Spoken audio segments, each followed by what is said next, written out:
महिलाओं के खिलाफ बाबा का चलता है बुलडोजर। मुख्तार अंसारी से लेकर अतीक अहमद के ठिकानों पर भी बाबा का चला बुलडोजर। अपराध को खत्म करने के लिए योगी सरकार ने गैंगों की तोड़ी कमर। महिला अपराध के आरोपियों के खिलाफ भी चला बाबा का बुलडोजर, लेकिन फिर भी बुलडोजर एक्शन पर उठ रहे हैं सवाल।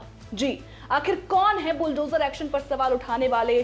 दो जज खुद रह चुके हैं किराए के घर में, अब बनेंगे सीजेआई। क्या है पूरी खबर, आपको विस्तार से समझाते हैं। नमस्ते, मेरा नाम श्रुति झा है और अपना उत्तर प्रदेश न्यूज पर आपका स्वागत है। सुप्रीम कोर्ट ने बुलडोजर एक्शन पर सवाल उठाया है और कड़ी टिप्पणी की है। जस्टिस बीआर गवई और जस्टिस केवी विश्वनाथन की बेंच ने कहा है कि आखिर किसी का घर सिर्फ इसलिए कैसे गिराया जा सकता है कि वो किसी मामले में आरोपी है। सुप्रीम कोर्ट ने कहा कि अब वो खुद बुलडोजर एक्शन पर गाइडलाइन देंगे। चलिए पहले बात करते हैं जस्टिस केवी विश्वनाथन के बारे में। जस्टिस विश्वनाथन मूल रूप से तमिलनाडु के पोलाची के रहने वाले हैं। उनकी शुरुआती पढ़ाई लिखाई जो है वो पोलाची में हुई है। इसके बाद कोयम्बटूर लॉ कॉलेज में दाखिला उन्होंने लिया और फर्स्ट रैंक के साथ भी एलएलबी की और डिग्री हासिल की।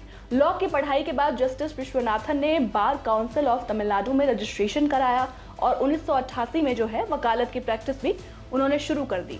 जस्टिस विश्वनाथन कुछ दिनों बाद दिल्ली आ गए। एक इंटरव्यू में जस्टिस विश्वनाथन कहते हैं कि दिल्ली आने के बाद उन्होंने आरके पुरम में एक दोस्त के साथ मिलकर किराए का कमरा लिया था, जिसका भाड़ा 200 रुपए महीना था। उनका कमरा मुरुगन टेम्पल के करीब था और महालिंगम मेस में खाना खाते थे। बाद में वहां से मोहम्मदपुर गांव में शिफ्ट हो गए और 3 दोस्तों के साथ कमरा शेयर किया।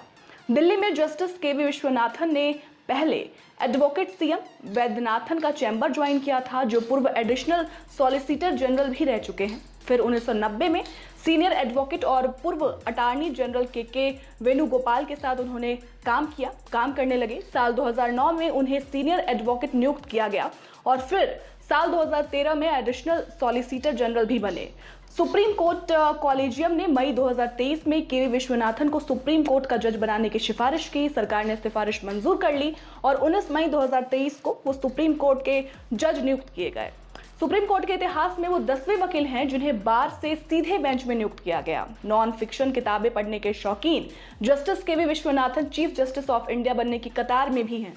देखिए, वो अगस्त 2030 में देश के 98 सीजेआई बनेंगे और करीब 10 महीने कुर्सी पर रहेंगे। देखिए, दिलचस्प बात यह है कि जस्टिस विश्वनाथन तमिलनाडु के तीसरे शख्स होंगे जो सीजेआई की कुर्सी संभालेंगे। उनसे पहले जस्टिस एम पतंजलि शास्त्री और जस्टिस पी सतशिवम सीजेआई रह चुके हैं। अब बात करते हैं बुलडोजर एक्शन पर तीखी टिप्पणी करने वाले दूसरे जज जस्टिस बीआर गवई की। अमरावती में जन्मे बीआर गवई के पिता आरएस गवई महाराष्ट्र के कद्दावर नेता और रिपब्लिकन पार्टी ऑफ इंडिया के संस्थापक थे। वो सांसद और फिर बिहार और केरल के राज्यपाल भी रहे। जस्टिस गवई ने 25 साल की उम्र में बॉम्बे हाईकोर्ट की नागपुर बेंच में लॉ की प्रैक्टिस शुरू की और 1990 तक यहां रहे। बीआर गवई को 14 नवंबर 2003 को बॉम्बे हाईकोर्ट का जज नियुक्त किया गया। बीआर गवई को 14 नवंबर 2003 को बॉम्बे हाईकोर्ट का जज नियुक्त किया गया और फिर 12 नवंबर 2005 को यही परमानेंट जज बना दिया गया। 24 मई 2019 को उनका तबादला सुप्रीम कोर्ट में बतौर जज हुआ।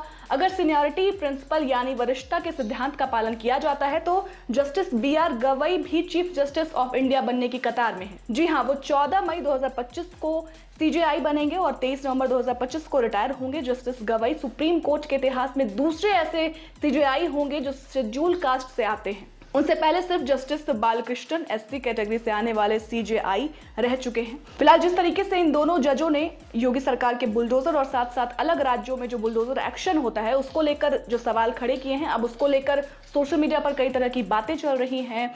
हालांकि कई लोग ऐसे भी हैं जो योगी सरकार के बुलडोजर एक्शन की तारीफ करते थकते नहीं। हालांकि कुछ लोग ऐसे भी हैं जो योगी सरकार के इस एक्शन का विरोध भी करते हैं। लेकिन इन दोनों जजों ने कोर्ट में जो योगी के एक्शन बुलडोजर और दूसरे राज्यों में भी जो बुलडोजर का एक्शन लिया जाता है उसको लेकर जो बयान दिया है उस पर आप क्या सोचते हैं, और साथ साथ हमें ये भी बताइएगा कि योगी के बुलडोजर एक्शन से कितना फायदा यूपी को हो रहा है, ये भी हमको साथ साथ बताइएगा। फिलहाल इस पूरी रिपोर्ट पर आपकी क्या राय है हमें कमेंट सेक्शन में जरूर बताइए और साथ साथ हमारे चैनल को लाइक कीजिए, सब्सक्राइब कीजिए और खूब सारा प्यार दीजिए। शुक्रिया।